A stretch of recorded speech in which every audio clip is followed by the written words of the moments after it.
आज हमारे साथ मिस्टर बेनी प्रसाद हैं, जिन्होंने पूरी दुनिया के अधिकतम देश को घूमने का एक कीर्तिमान स्थापित किया है. He has made a world record by traveling to maximum countries in the world in the shortest period of time. So we'll ask him some questions about his travels and how does he feel about it.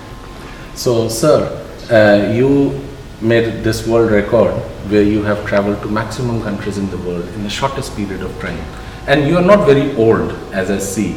There have been many globetrotters who have not been able to achieve this, but in such a short time, how was it possible for you to make this record? Well, first of all, this was not my idea.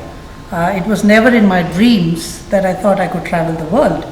And being a high school dropout, being a failure and a depressed kid, where at 16 all that I could think of was to kill myself, my ultimate dream was to go to one country before I die. That was what I envisioned. But it was in the year 2001 when I was spending my time with Jesus Christ. And that is when the Lord gave me this vision. I said, God, what is your plan for my life? And because I've seen my life changed from being suicidal at 16, where I heard the audible voice of Jesus Christ, and he said, you surrender your life into my hands and I'll make you a new person. And I wanted to start fresh in my life. I was fed up with my whole life. So since I've experienced the change, I wanted Jesus to give me the strength and the plan for my future. So Jesus said, I will be your provider and I want you to travel to every country by 2010. And that's what happened. So I trusted in Jesus. I never allowed money to be the defining factor or anything else. And put my faith. I started my travels from 2002 onwards.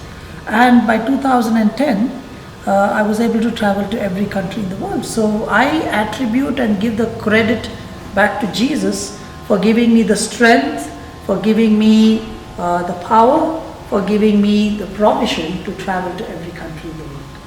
That's amazing, really amazing. I mean, you drew your strength not from inside but from an outside source, which helped you to achieve what you wanted to achieve. I would like to ask you, since you are the most traveled person, what common things did you find in humanity in the people groups that you have visited in all these places? Would you like to share with us something that is common in humanity which we can also learn from? One thing that I've found common is, I cannot use ethnicity, caste, color, or even religion to define saying these people are good and these people are bad. I found crooks in every religion and in every country, and I found the nicest people in every religion and in every country. So that's one thing that I found, that the good and the bad character is there in every place. And if we can find the right teaching and the right level of integrity, then we can find these common factors in different places. Whether it is in Somalia or in Pakistan or Afghanistan, or Congo or anywhere in that, for that matter, I found the good and the bad, and that is there in every country in the world. So I think we can take your advice, because being the most traveled person in the world, you're not speaking just empty words, and it comes out from your rich experience of visiting different people groups and all over the world. So one last question I would ask you, what message would you like to convey to the people of India, our country, and especially the youngsters who are dreaming big dreams today, and they are trying to achieve what they are dreaming? I would tell the young people is, do not allow money to make decisions in your life. Because a lot of the times they study one thing and their career has to do with something else. It is just, there's no comparison between the two. And a lot of the times they've sold themselves to the world in order for luxury, in order for comfort, in order for acquiring pleasure. And I would say, and none of these things are long lasting.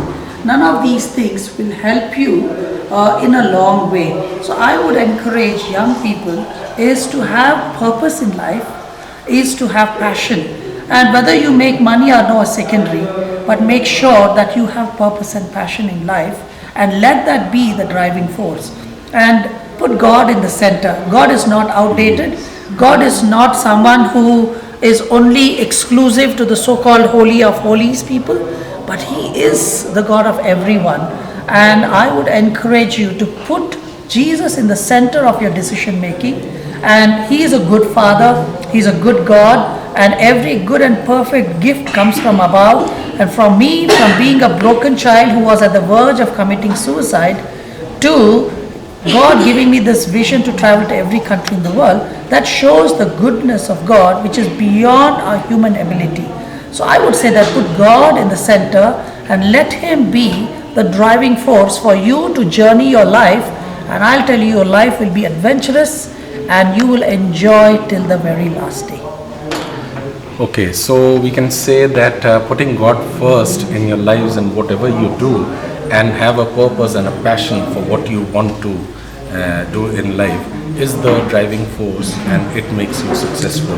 So thank you, sir, for being with us, and we really are enriched by your experience, and we pray that you continue to inspire and you continue to.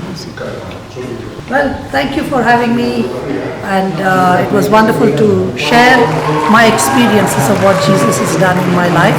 If God can do that in my life, He can do that in yours too. God bless you and thank you.